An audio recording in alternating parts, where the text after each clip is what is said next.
What if some of the most useful healing plants in America are the same ones people rip out of their yards? By the end of this video, you might look at your backyard very differently, because some of these forgotten plants could help you save money, support your health, and give you more control than most people realize. Most people don't realize this, but a lot of the plants our grandparents would have trusted before every little trip to the pharmacy are still here. Some are growing wild along fence lines and trails. Some are sitting at a local nursery right next to the herbs people buy just for flavor. A few of them don't just have old folklore behind them. Modern science is starting to catch up. So in this video, I'm going to show you 15 forgotten medicinal plants that could save you money, support your health, and maybe even earn a place in your own backyard. And wait until you hear the one tied to a compound researchers still keep revisiting today and the final plant that helped shape the story of aspirin itself. Let's start with the plants that make this whole idea feel instantly practical. Not exotic, not expensive, just genuinely useful things that could grow right in an American backyard. Calendula, the backyard skin saver. Calendula looks like a simple garden flower, but honestly, it's one of the most practical plants on this list. People have trusted it for generations for irritated skin, minor cuts, scrapes, and burns, and modern research helps explain why it earned that reputation. It's associated with soothing, anti-inflammatory, skin-supporting properties, which makes it a lot more than just something pretty in a flower bed. What makes calendula so appealing is how easy it is to grow. A sunny raised bed, a backyard border, even a patio pot is enough. And that's where the value shift happens. Instead of spending money again and again on premium skin balms, you could grow a plant that keeps producing all season. That's not just health support, that's control. Plantain, the weed. You're already stepping on. Now this next one might be the most overlooked plant in the whole video. Plantain grows in lawns, sidewalk cracks, trail edges, and random corners of the yard, and most people treat it like a weed. But for a long time, it had a reputation for helping with bug bites, stings, irritated skin, and small cuts. And this is where it gets interesting. Modern research has looked at plantain for its soothing, anti-inflammatory, and wound-supporting potential too. What makes plantain powerful isn't just what it does, it's how close it usually is. You may not need to buy it at all. It might already be growing near your driveway or fence line. And when you compare that to how much people spend on anti-itch creams and little first aid products, it really changes how you see the yard. Yarrow, the pretty flower with a tough reputation. Yarrow is one of those plants that looks ornamental until you hear the backstory. A lot of people know it as a pollinator flower for sunny beds, but traditionally, it was valued for bleeding, wound care, and inflammation support. So the old stories about people carrying it in rough conditions actually fit the plant better than most people realize. From a gardening standpoint, yarrow is an easy win. It handles sun, dry conditions, and looks right at home in an American backyard. And that's what makes it so good in this video. It doesn't ask you to choose between beauty and function. You get both. Comfrey, the homesteader's recovery plant. And then there's comfrey, which feels like it came straight out of the homesteading world. A lot of U.S.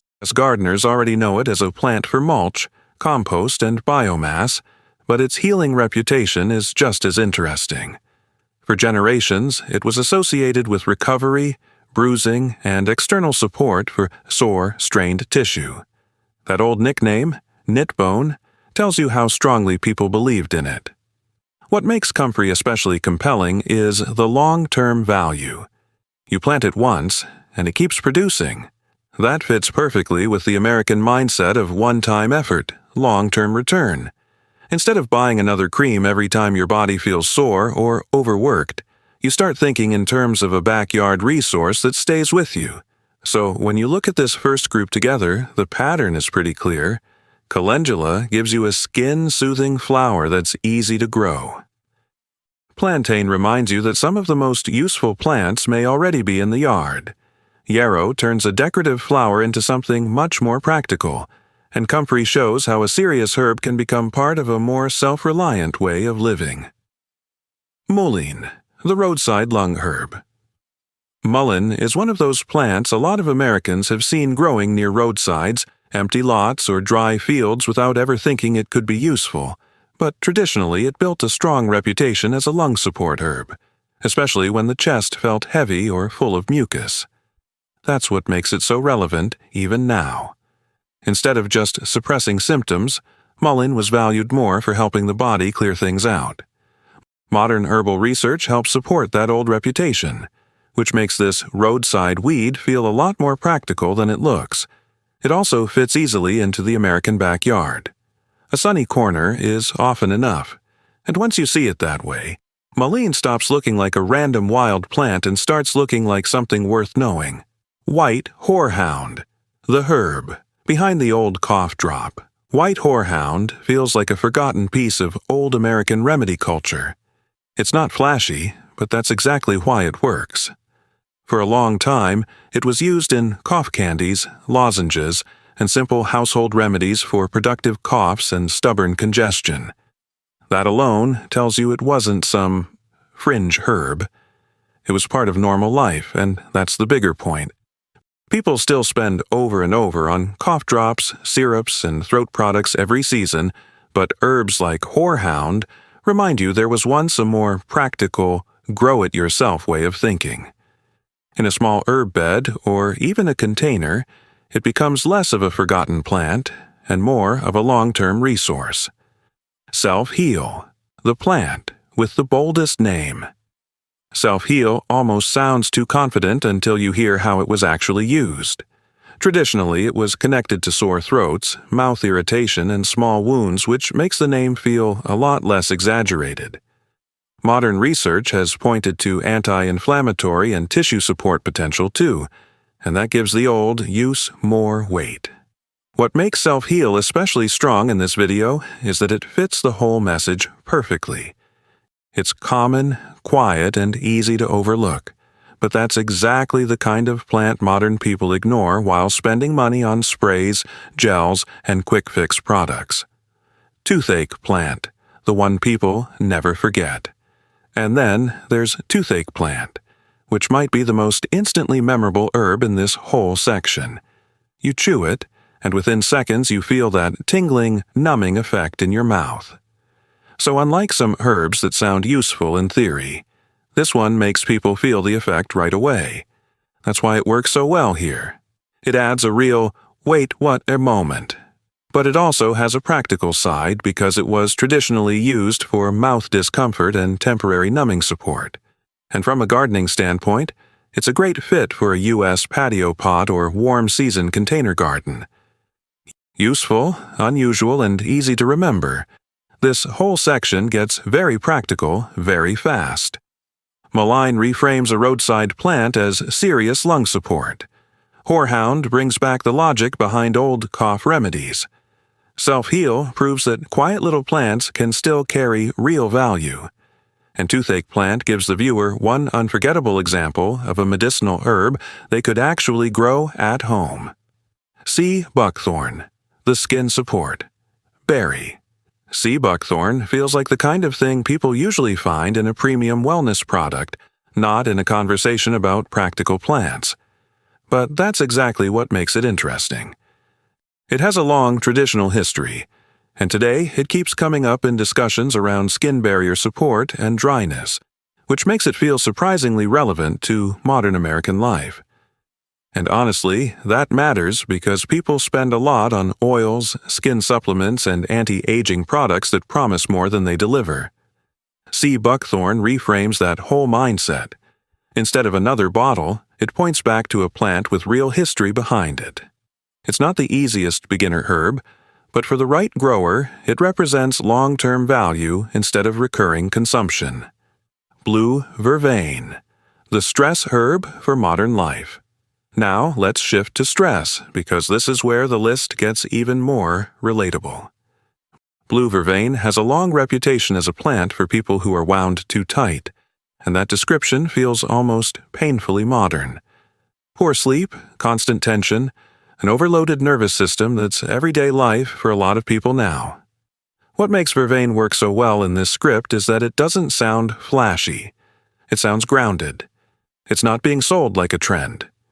It's an old, nervine herb that suddenly feels incredibly current. And in a world of sleep gummies, calming blends, and stress supplements, that's a powerful contrast. It reminds people there were gentler ways of thinking about tension long before modern wellness branding took over. Red clover, the common flower with more going on than people think. Red clover might be one of the easiest plants in this whole video to overlook. It's common, soft-looking, and shows up in lawns and meadows all over the U.S. But traditionally, it was linked to gentle long-term support, especially around skin and women's wellness. And that's what makes it so relevant here. A lot of modern health issues aren't dramatic. They're slow, frustrating, and expensive to keep managing. Hormonal changes, skin issues, that sense that the body feels a little off for longer than it should. Red clover fits that kind of conversation well. Modern interest often focuses on its isoflavones and menopause-related support, which gives this ordinary flower a lot more weight than most people would expect. Oregon grape, the plant that makes the list feel more serious. And then there's Oregon grape, which changes the tone of the whole section. This one feels less like a folk herb and more like a medicinal plant people should actually pay attention to. It stands out because it comes up so often in conversations around chronic skin issues, especially the kind that are frustrating, persistent, and expensive to manage. That's why it works so well here. By this point, the video has already shown useful plants for wounds, coughs, and throat problems. But Oregon grape makes the list feel deeper.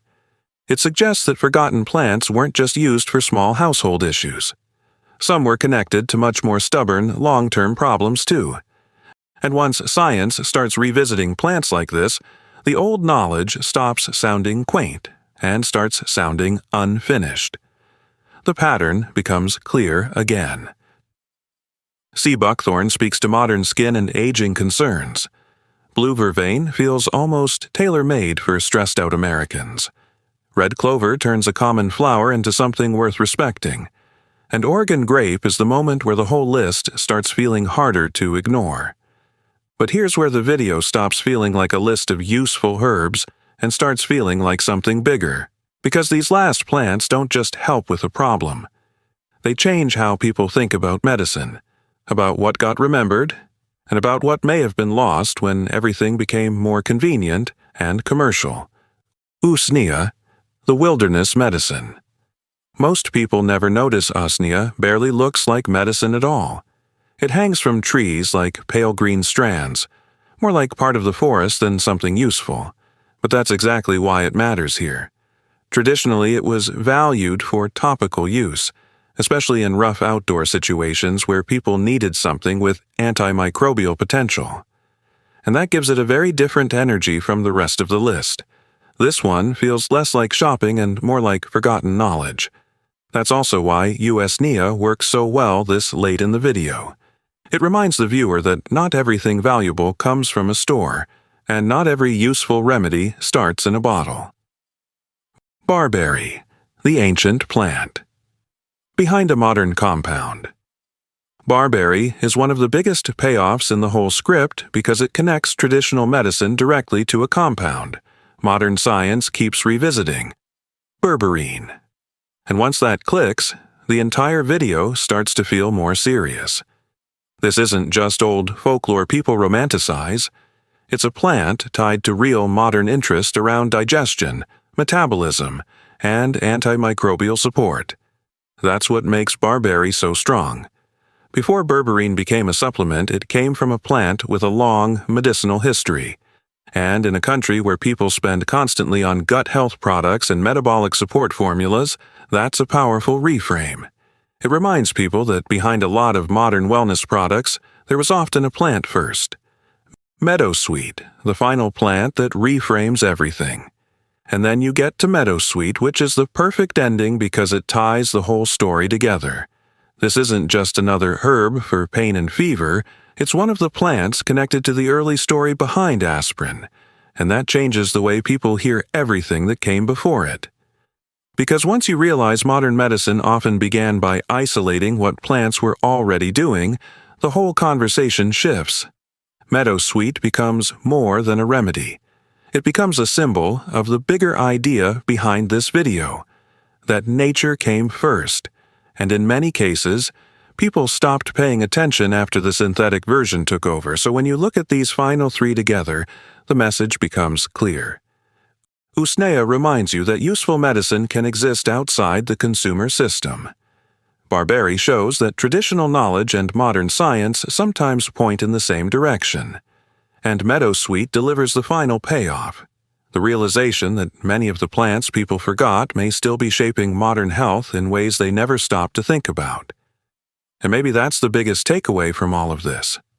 Not that every plant on this list is magic, and not that modern medicine has no place. It's that a lot of useful knowledge didn't disappear because it stopped working. It disappeared because convenience took over, and most people stopped looking at plants as anything more than weeds, decoration, or landscaping. But once you learn even a few of these, your perspective changes. Calendula stops being just a flower. Plantain stops being just a weed.